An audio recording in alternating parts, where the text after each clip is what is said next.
Hello और मेरे नन्हे मुन्नों कैसे हो। Welcome back to my channel Snap maths.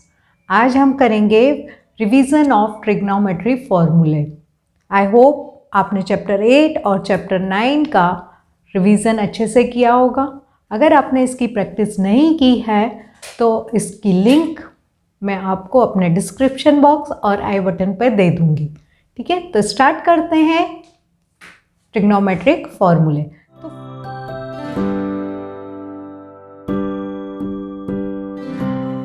तो फर्स्ट फॉर्मूला याद करने का सिंपलेस्ट मेथड मैं आपको बताती हूँ। देखिए यहाँ पे मैंने दो वर्ड्स लिखे हुए हैं, दो नेम लिखे हुए हैं। पहला लिखा है शकुंतला और दूसरा लिखा है कौस्तुभ शेखर कोठारी।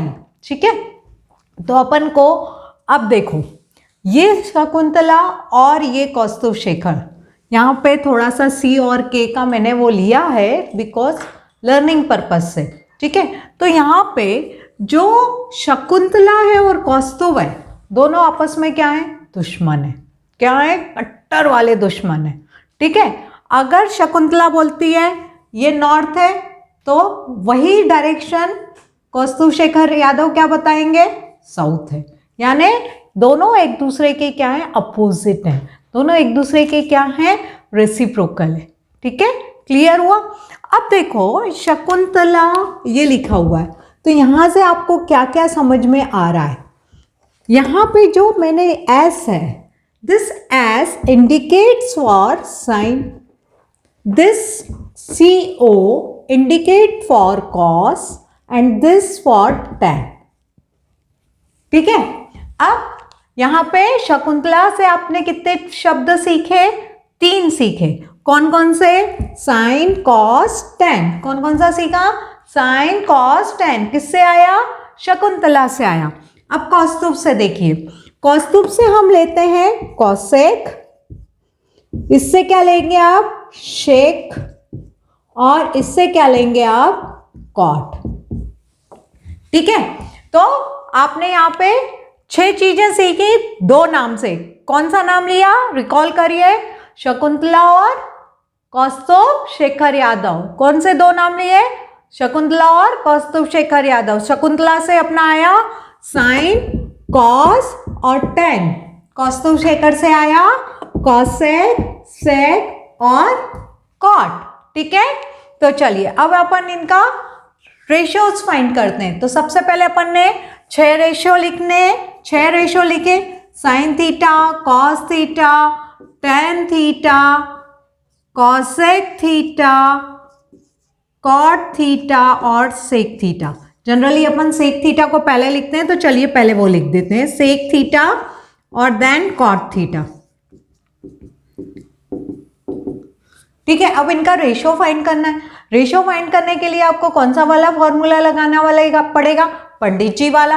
तो अपन पंडित जी वाला फॉर्मूला सबसे पहले लिखते हैं। उसको लिखने के पहले एक छोटी सी चीज मैं आपको बताना चाहूंगी कि ये जो ट्रिग्नोमेट्रिक फॉर्मूले होते हैं, ठीक है, ये रेशियोज जो होते हैं, ठीक है, ये किस पे बेस्ड होते हैं, हमेशा राइट एंगल ट्रायंगल पे। हमेशा इस बात का ध्यान रखिए कि ये जो भी रेशियोज रहते हैं ये किस पे बेस्ड रहते हैं, ट्रिग्नोमेट्रिक जितने भी रेशियोज रहते हैं वो किस पे बेस्ड रहते हैं, राइट एंगल ट्रायंगल पे। तो एक एंगल 90 डिग्री हो गया, बाकी के 2 क्या हो जाते हैं, acute angle. Suppose this will be acute.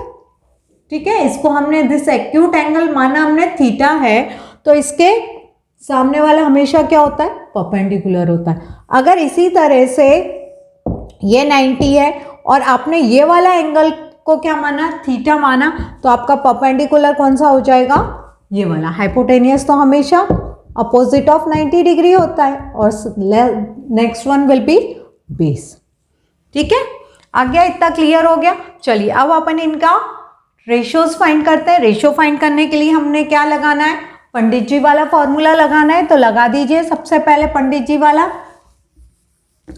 क्या है अपना पंडित जी वाला फॉर्मूला, क्या है, पंडित बद्री प्रसाद बटे हर हर बोले, सोना चांदी तोले। पंडित बद्री प्रसाद हर हर बोले, पंडित बद्री प्रसाद हर हर बोले, मेरे साथ रिकॉल भी करिए तो आपको फटाफट याद हो जाएगा और मेहनत भी नहीं करनी पड़ेगी। और उसके बाद सोना चांदी तोले, सोना फॉर साइन, चांदी फॉर कॉस, तोले फॉर टेन। इसका रेसिप्रोकल, साइन का रेसिप्रोकल कॉसेक, कॉस का सेक, टेन का कॉट। देखिए अभी हाल मैंने आपको क्या बताया था, जो शकुंतला है और जो कौस्तुभ है शेखर कोठारी। देखिए मैंने अभी हाल आपको क्या बताया था, साइन का रेसिप्रोकल, दोनों आपस में क्या थे, कट्टर दुश्मन थे। शकुंतला और कौस्तुभ दोनों आपस में क्या है, कट्टर दुश्मन है, यानी दोनों क्या है, एक दूसरे के रेसिप्रोकल है। ठीक है, इस चीज को कोरिलेट भी करिए आप। ठीक है, तो यहाँ पे साइन का रेसिप्रोकल क्या हो गया, कॉसेक। अगर साइन आपका क्या है, P अपॉन एच है, तो कॉसेक क्या होगा, H अपॉन P। अपन ऐसे लिखेंगे तो आपको फटाफट याद भी हो जाएगा। कॉस क्या है, B अपॉन एच, तो सेक क्या हो जाएगा, H अपॉन B। अगर टेन अपना क्या है, P अपॉन B है, तो कॉट क्या होगा, B अपॉन P। यहां तक क्लियर हो गया। अब एक और रिलेशन है जो आपको ध्यान देना है, इस टेन थीटा को आप क्या लिख सकते हो, sine theta upon cos theta भी लिख सकते हो। ठीक है, क्यों लिख सकते हैं वो भी देख लीजिए। क्योंकि जो साइन का रेशो होता है वो क्या होता है, P अपॉन एच होता है, ये आपने लिखा है ना। ऐसे ही कॉस का रेशो क्या होता है, B अपॉन एच होता है। दोनों के डिनोमिनेटर में क्या आ रहा है, H H, which will B cancel. तो क्या बचा, P अपॉन B। ये देखिए P अपॉन B किसके इक्वल है, 10 के इक्वल है। इसी तरह से आप कॉट थीटा को भी क्या कह सकते हैं, क्या कह सकते हैं, फटाफट बताओ, cos theta upon sine theta. मेरे साथ रिकॉल करते चलिए और मजा आएगा। कॉस थीटा को आप क्या कह सकते हैं, कॉस अपॉन कॉट थीटा को क्या कह सकते हैं, कॉस अपॉन साइन। कॉस का value B upon H, sine का value P upon H, H H cancel, B by P। Clear, first part clear हो गया। अब अपन इसके आते हैं ट्रिग्नोमेट्रिक टेबल पे। ठीक है, चलिए तो हम स्टार्ट करते हैं ट्रिग्नोमेट्रिक टेबल। इसको हम क्या बोलते हैं, trigonometric ratios of some standard angles. ठीक है, तो यहाँ पे कुछ एंगल्स बना रखे हैं, 30, 45, 60, 90, 0। तो हम इनको, हमें वैल्यू फाइंड करनी है। फटाफट अपन वैल्यू फाइंड करेंगे। अच्छा मुझे बताओ, तुम लोगों को गिनती आती है, आती है कि नहीं आती है, आती है ना। कहाँ तक आती है, जितनी चाहे। ठीक है, तो मुझे ज़्यादा नहीं चाहिए, अपन स्टार्ट करते हैं 0 से। फटाफट बोलो 0 से, गिनती लिखो, 0, 1, 2, 3, 4। कहाँ तक गिनती लिखी, 4 तक लिखी। अब 4 तक गिनती लिखने के बाद डिवाइड बाय 4 कर दो सबको। ठीक है, सबसे पहले नंबर्स याद करने के तरीके, नंबर्स लिखेंगे, सेकेंड डिवाइड बाय 4। ठीक है, थर्ड पॉइंट बता रही हूं। अब आपने 4 से डिवाइड कर दिया, अब उसके बाद क्या करोगे, स्क्वायर रूट फाइंड कर लो सबका फटाफट। ठीक है, अब स्क्वायर रूट फाइंड किया तो क्या हो गया, 0 डिवाइड बाय 4। किसी भी नंबर को अगर हम 0 के उसमें लिखते हैं अपॉन में, तो आंसर क्या आता है, 0 ही आता है। ठीक है, इसको क्या लिख सकते हो, स्क्वायर रूट ऑफ 1 क्या होता है, इसको अगर सेपरेट लिखोगे, चलो एक बता देती हूँ, तो क्या हो जाएगा, स्क्वायर रूट ऑफ 1 क्या होगा, 1 ही होगा। स्क्वायर रूट ऑफ 4 क्या होगा, 2 होगा। समझ में आ गया। ठीक है, इसको इससे कैंसिल कर दो, क्या हो गया, रूट 1/2 हो गया, रूट 1/2 हो गया। और इसको क्या कह सकते हो, रूट 1/2 को, स्क्वायर रूट ऑफ 1 1 और square root of 2 will be root 2। ठीक है, ऐसे ही यहां पे देखिए, इसका स्क्वायर सेपरेट कर लो, रूट 3 अपॉन रूट 4। रूट 3 का स्क्वायर रूट क्या होगा, रूट 3 होगा। रूट 4 का स्क्वायर रूट क्या होता है, 2। है ना इजी। ऐसे ही 4 को 4 से डिवाइड किया, आंसर क्या आया, root 1 which will be equal to 1।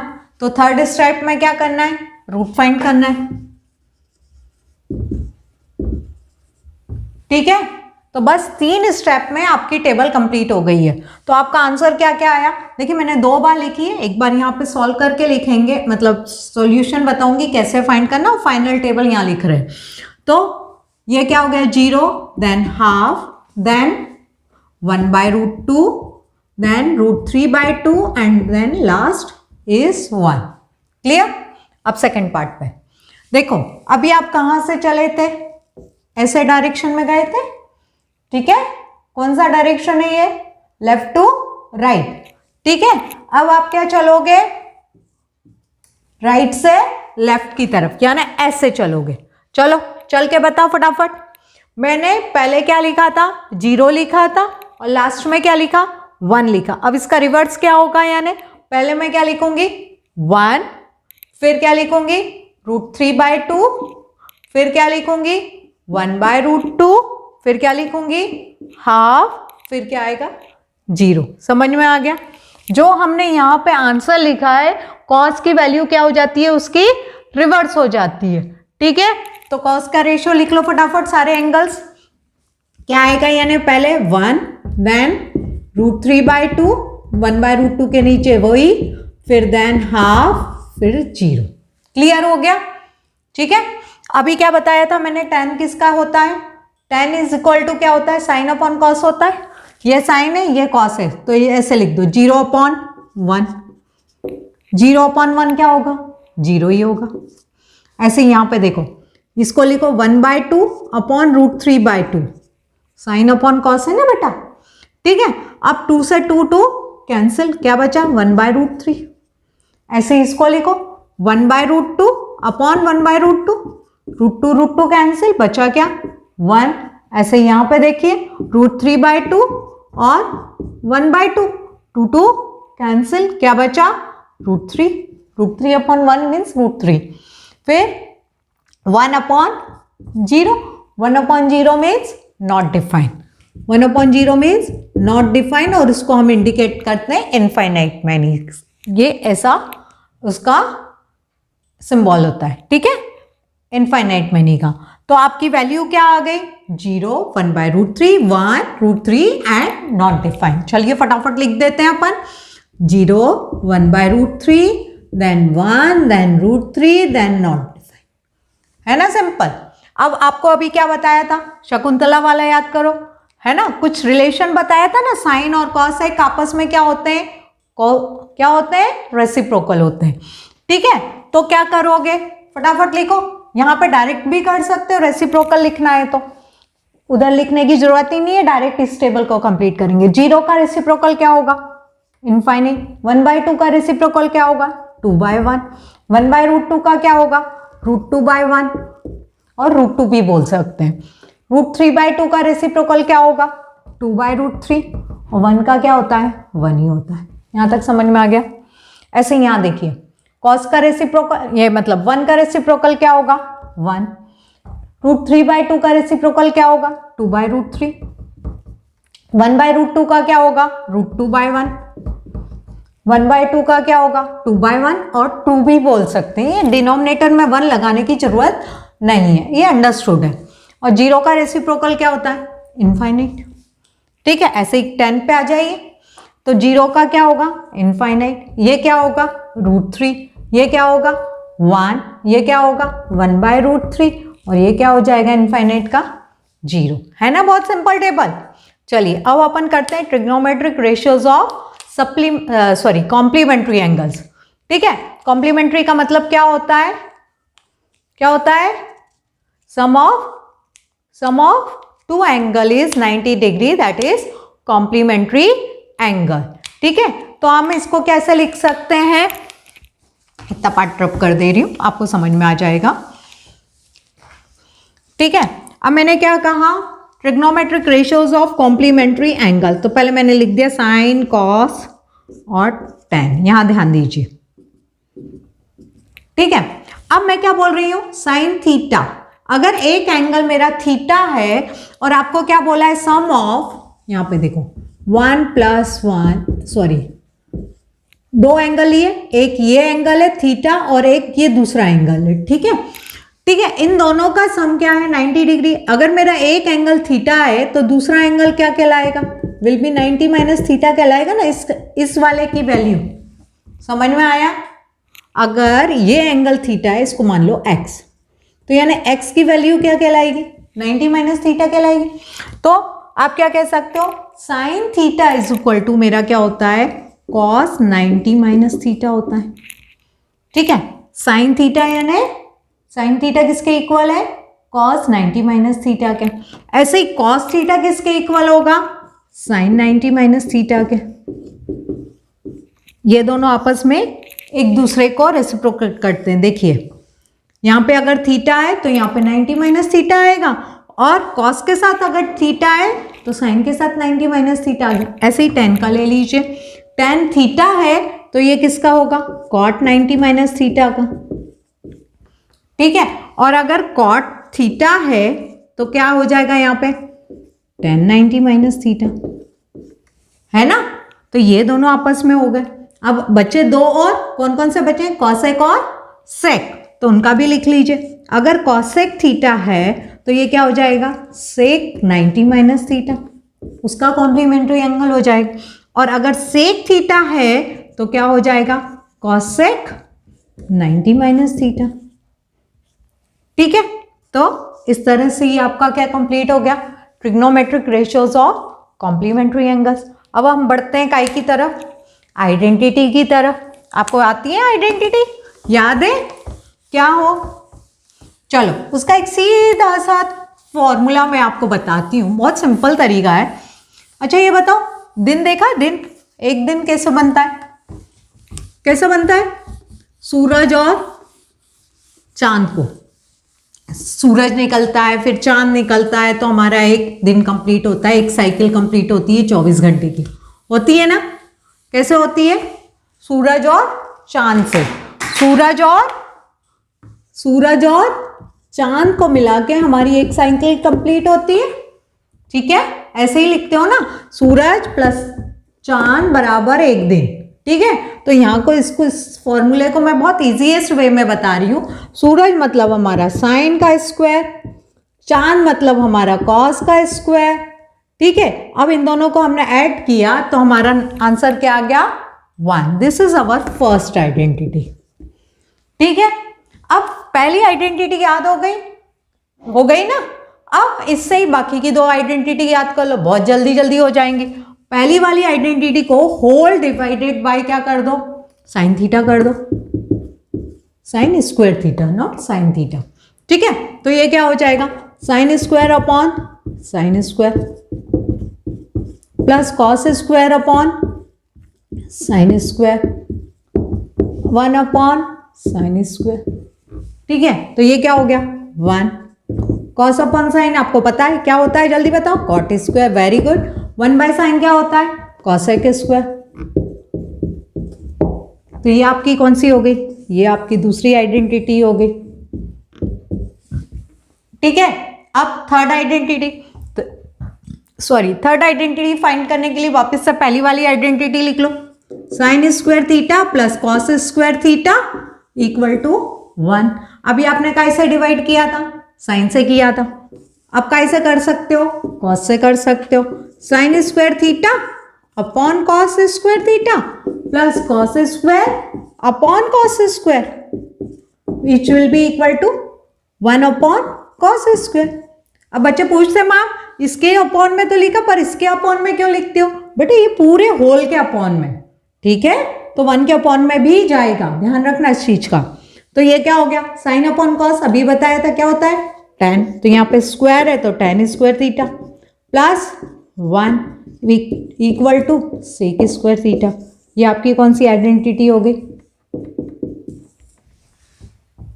किया ना अपन ने कवर। ठीक है, तो अपन ने सारे फॉर्मूले लर्न कर लिए। ठीक है, सबसे पहले क्या किया अपन ने, उनके ट्रिग्नोमेट्रिक रेशियोज देखे, उनका रिलेशंस देखा, फिर अपन ने ट्रिग्नोमेट्रिक टेबल देखी, फिर उनके कॉम्प्लीमेंट्री एंगल देखे, फिर उनकी आइडेंटिटी देखी। अब एक और लास्ट पॉइंट बचता है चैप्टर 9 का, वो बहुत इजी वे में मैं आपको बता देती हूँ। देखिए अगर हम ऊपर की तरफ देख रहे हैं, देखिए ये ऐसे ऊपर जा रहा है, ये मेरा एंगल ऊपर की तरफ देख रही हूँ। तो अगर हम ऊपर की तरफ देखते हैं, कोई भी चीज़ यहाँ से ऊपर की तरफ स्लैंट वे में जाती है तो वो क्या कहलाता है? Angle of elevation. और जिस लाइन से जा रही है, जैसे ये मेरी आँख की ऐसे जा रही है स्लैंट वे में, तो ये क्या कहलाती है? लाइन ऑफ साइट कहलाती है। ठीक है। अगर मैं यहाँ से ऊपर देखा मैंने, अब ऊपर से मैं क्या कर रही हूँ? नीचे देख रही हूँ ऐसे। ठीक है। तो मेरा एंगल क्या बन रहा है? नीचे। पर मेरी हॉरिजॉन्टल लाइन क्या है? ये है ना। ठीक है। हॉरिजॉन्टल लाइन तो मेरी यही जा रही है, आँख की सीधी रेखा तो यही है ना मेरी। ठीक है। तो ये वाला जो एंगल नीचे की तरफ जा रहा है, that is called angle of depression. ठीक है। आई होप आपको सारे फॉर्मूले अच्छे से याद हो गए होंगे, अच्छे से समझ में आए होंगे। ठीक है। और कैसा लगा ये? अच्छा लगा? और अगर आपको कोई भी डाउट है तो आप कमेंट बॉक्स में लिख सकते हैं, मैं आपके डाउट क्लियर कर दूंगी। ठीक है। तो फिर मेरे चैनल को लाइक करिए, शेयर करिए, सब्सक्राइब करिए। Thank you.